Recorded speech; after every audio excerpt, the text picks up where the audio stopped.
of pop has died. Michael Jackson, the pop music and dance innovator, passed away yesterday. More than 5,000 Michael Jackson fans stood on Hollywood Boulevard for hours, waiting for a glimpse of the mysterious rock star. Hidden within the walls of Neverland, a secret lay dormant for years. Michael Jackson's personal diary.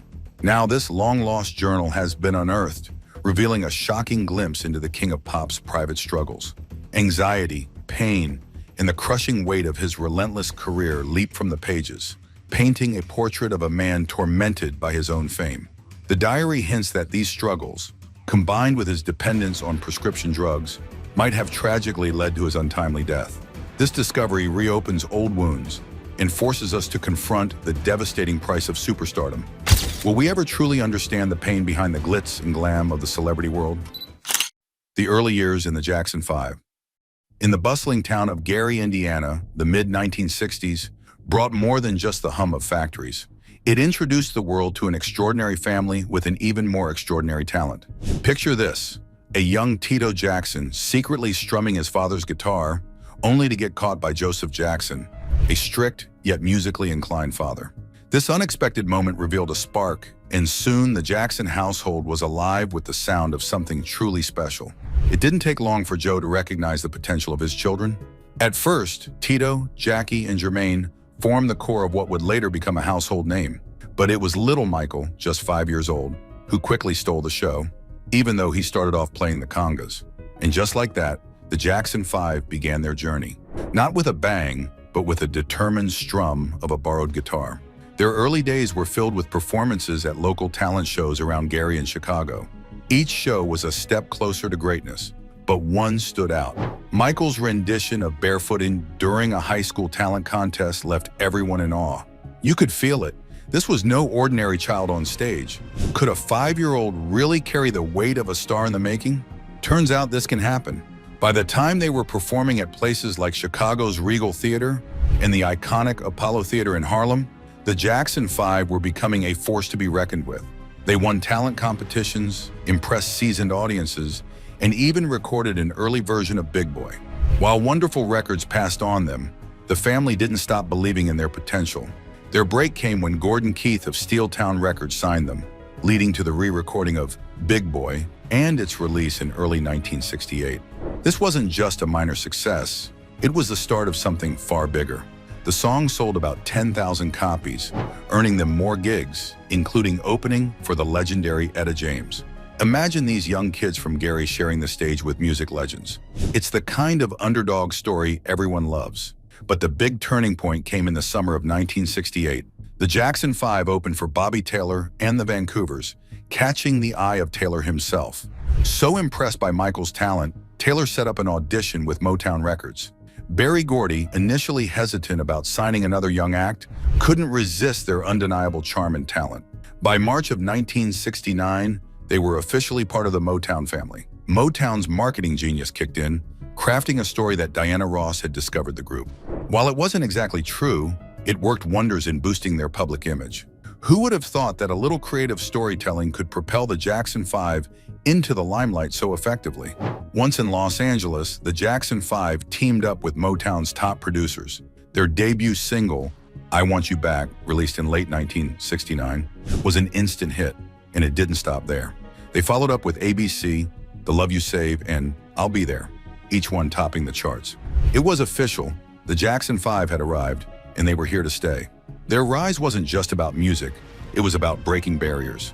In a time when America was grappling with racial tensions, the Jackson 5 brought people together. Their ability to appeal to both black and white audiences was groundbreaking. They weren't just making music, they were making history. At the center of it all was Michael, the youngest member with a voice and presence that could captivate anyone. Even at such a young age, he conveyed emotions far beyond his years, hinting at the superstar he would eventually become. The Jackson 5 didn't just set the stage for future boy bands, they rewrote the script. Their influence can still be felt today, from their catchy tunes to their energetic performances.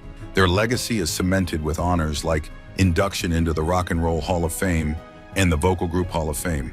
From the modest beginnings in Gary to international stardom, the Jackson 5's story is one of talent, perseverance, and cultural impact. Their early years laid the foundation for a musical legacy that continues to inspire and captivate audiences worldwide. And as they say, the rest is history, but what a beginning it was. The following years would soon launch Michael into a spotlight he could have never imagined.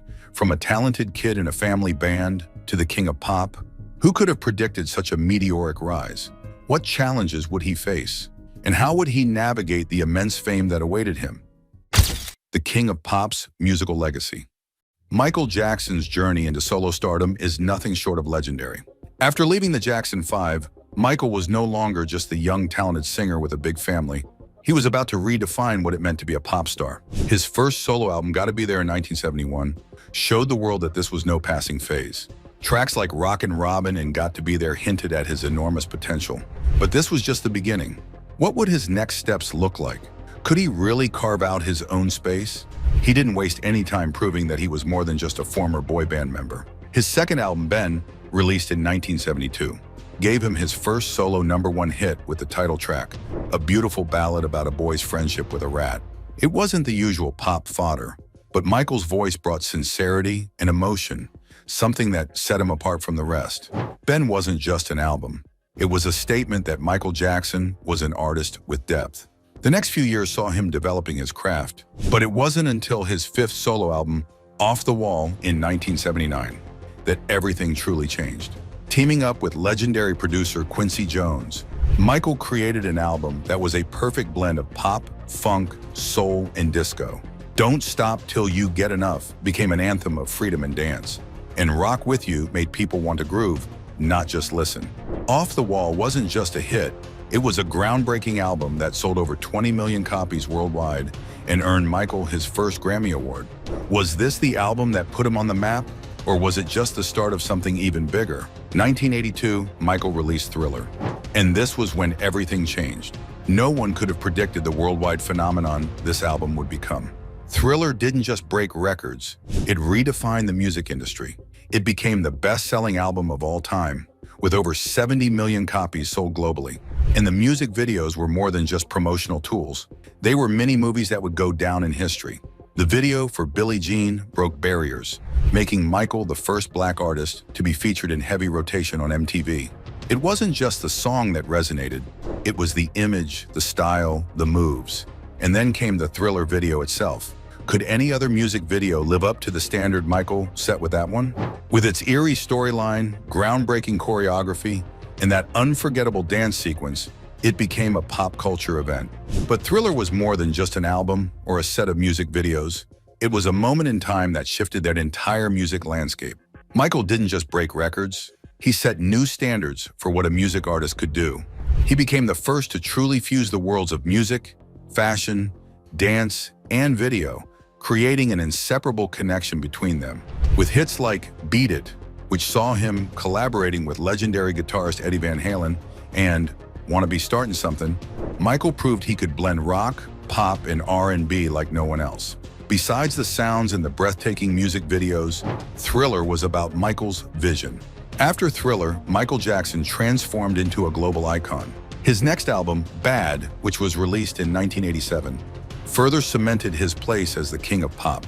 With tracks like Bad, The Way You Make Me Feel, and Smooth Criminal, Michael expanded on his previous work, making the music even more dynamic and the videos even more elaborate. Smooth Criminal, with its famous anti-gravity lean, became one of his most iconic moments. How did he keep topping himself with each album? Was there no limit to his creativity?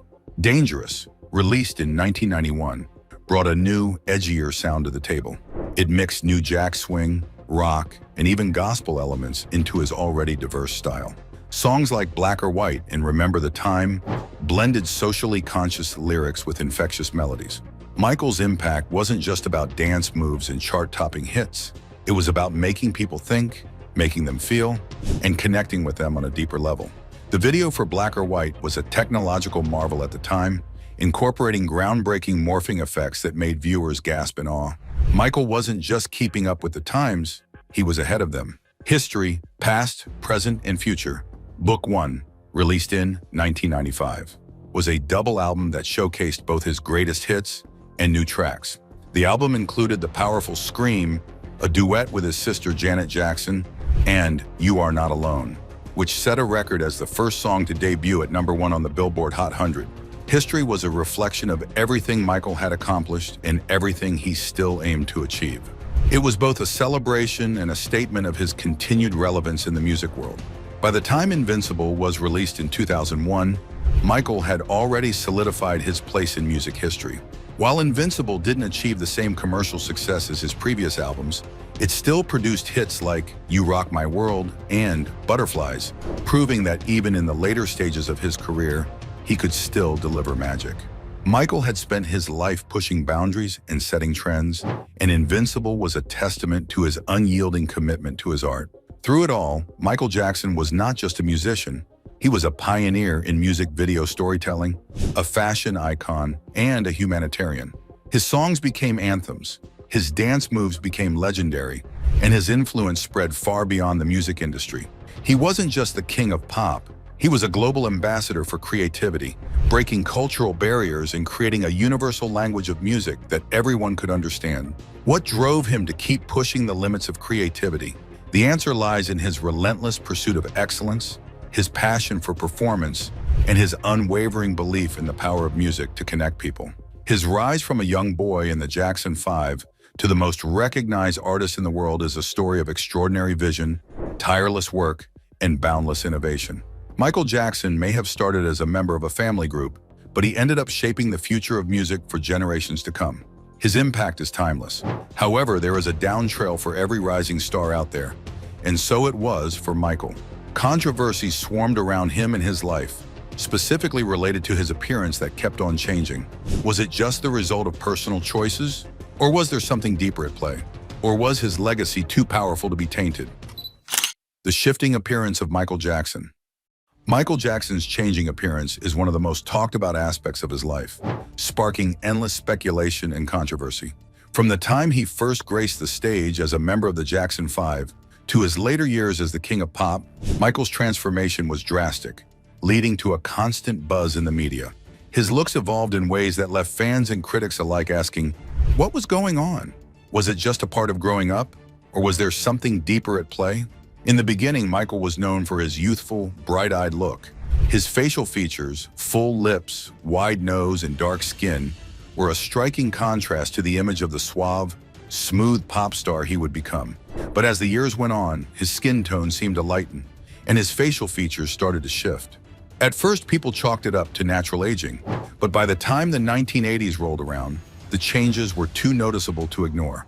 Was Michael intentionally altering his looks, or was there something more complex going on beneath the surface? The turning point came when Michael confirmed that he had vitiligo, a skin condition that causes the loss of pigmentation in patches of skin. In an emotional interview with Oprah Winfrey in 1993, he shared that his changing skin color was due to the effects of the disease and that he wore makeup to even out the discoloration. For many, this explanation offered some clarity, but there were still questions. If vitiligo was the cause of his skin lightening, why did his face look so different as well? As his skin continued to lighten, Michael's facial features seemed to change even more. His nose became noticeably narrower, his cheeks appeared more sculpted, and his jawline sharper. Rumors began to swirl that he had undergone plastic surgery, which only fueled the gossip. Michael's nose in particular was a focal point. It became much smaller over time, and some even claimed he had several surgeries to achieve the look. Michael himself denied these allegations, explaining that his nose had been altered due to a traumatic incident. While rehearsing for a Pepsi commercial in 1984, he was badly burned in a tragic accident that left him with severe scars. Despite his claims, speculation continued to follow Michael. His face kept evolving, becoming more angular, more sculpted, and less recognizable over time. Was he just a man obsessed with perfection? Or was there a deeper emotional and psychological reason behind it all? Michael's growing desire for reinvention was something fans had noticed for years. From the release of Thriller to the Bad album, he was constantly reinventing himself, not just musically, but in every way possible. But how far would he go in his quest to redefine himself? Could a man who had everything, fame, wealth, and talent, truly be at peace with his image? As Michael's appearance continued to change, some people speculated that his transformation was about more than just aesthetics. Was it possible that Michael's changing look had deeper psychological roots? Many pointed to Michael's troubled childhood and his strained relationship with his father, Joe Jackson, as key factors. Joe Jackson, who was known for his strict and often harsh treatment of his children, reportedly made Michael feel insecure about his appearance from a young age. Perhaps Michael's transformation was a way for him to escape his past and create a new identity for himself, one that fit his evolving public image as a superstar. For many, Michael Jackson was no longer just a pop star. He was a symbol of something larger: the pressures of fame, the pursuit of perfection, and the desire to be loved. The public's fascination with his changing appearance reflected how they viewed him, not just as an artist, but as a person. Why did people feel the need to scrutinize his look so intensely? Was it because he had become more than just an entertainer? Had he become an enigma, a puzzle that people needed to solve? The media played a huge role in fueling these questions. Every time Michael appeared in public, his appearance was dissected, analyzed, and often ridiculed. It seemed as if the world was more concerned with his face than his music. But despite the constant pressure and criticism, Michael remained determined to live his life on his own terms. He never let the negativity stop him from pursuing his passion for music and performance.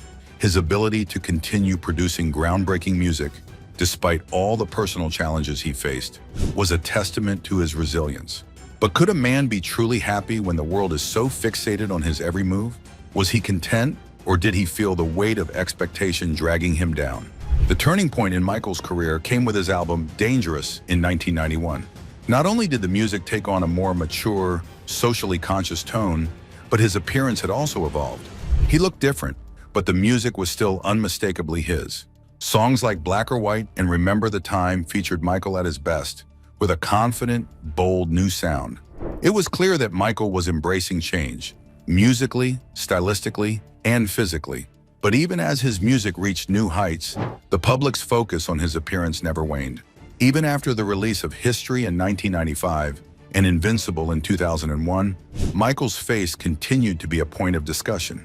While his commercial success began to slow, his image still sparked debates.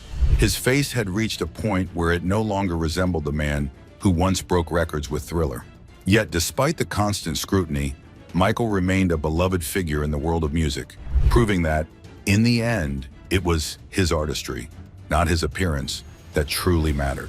By the time of his passing in 2009, Michael Jackson had lived through a lifetime of challenges, both personal and professional. His changing appearance may have been controversial, but it never overshadowed his impact on the world. He will always be remembered not just for how he looked, but for the music he made, the lives he touched, and the barriers he broke down. Can anyone ever truly understand the complexities behind Michael Jackson's appearance? Or is it simply another layer of his larger-than-life persona? What we do know for certain is that his legacy lives on, and it will never be defined by the way he looked, but by the way he made us feel through his music. The King of Pop's final chapter. On June 25, 2009, the world was struck by the sudden death of the man almost everyone adored across the globe. King of Pop has died. Michael Jackson, the pop music and dance innovator, passed away yesterday. The King of Pop, the man who had redefined the music industry, was found unresponsive at his Los Angeles home. Despite desperate attempts to revive him, Michael was pronounced dead later at the hospital. His death was ultimately ruled a homicide caused by acute propofol intoxication, with benzodiazepine use contributing to the mix. His physician, Dr. Conrad Murray, was charged with involuntary manslaughter, sparking a media frenzy that would follow for years. Dr. Conrad Murray spent 2 years in jail for the involuntary manslaughter of Michael Jackson. The shocking nature of his passing left people questioning how the life of such a legendary figure had come to such a tragic end. Dr. Conrad Murray was accused of administering a lethal dose of propofol, a powerful anesthetic used in hospitals, without proper monitoring. In November 2011, Murray was convicted after a high-profile trial. He was sentenced to 4 years in prison, but served only about 2 before being released in October 2013. I've lost everything. Anything that I have amassed, it has been all taken away as a result of an unjust. Many continue to debate whether Dr. Murray was solely responsible for Michael's death or if other factors played a role in this tragedy. There are still lingering questions surrounding the circumstances leading up to Michael's fatal overdose and whether it was entirely Dr. Murray's fault or a result of Michael's own dependence on the drugs. Michael Jackson's death reignited debates about his complex legacy. His contributions to music, dance, and pop culture are unparalleled, with records like Thriller and Bad shaping the entertainment industry for decades. However, his legacy is also intertwined with allegations that have remained controversial. Throughout his life, Michael faced accusations of child sexual abuse, casting a shadow over his career. While many defend his innocence, others point to the nature of the accusations and the stories that have resurfaced. The complexities of his personal life make it difficult for some to reconcile the man they admired with the troubling allegations surrounding him. In recent years, documentaries like Leaving Neverland have revived these allegations, reigniting public debate. Wade Robson and James Safechuck's accounts have stirred strong emotions, leading many to reconsider their views on Michael's innocence. The film divided opinions, with some defending Michael's legacy, while others found the accounts of abuse too compelling to ignore. Despite these allegations, Michael's music continues to resonate with audiences, proving that his influence on the music industry remains intact.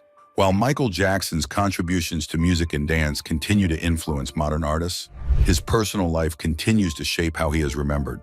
The world continues to wrestle with the balance between celebrating his unparalleled artistic achievements and acknowledging the darker aspects of his life. His death, the trial of Dr. Murray, and the ongoing debates about his legacy have ensured that Michael Jackson's story will remain one of the most talked about in pop culture history. His work still lives on, but the controversies surrounding him will always be a part of the conversation. From his groundbreaking music to the controversies that followed him, Michael's legacy is as complicated as it is legendary, leaving us with more questions than answers. What do you think? Was he misunderstood, or were the darker sides of his life simply too big to ignore? Let us know your thoughts in the comments below, and don't forget to like, share, and subscribe to the channel for more. Thanks for watching.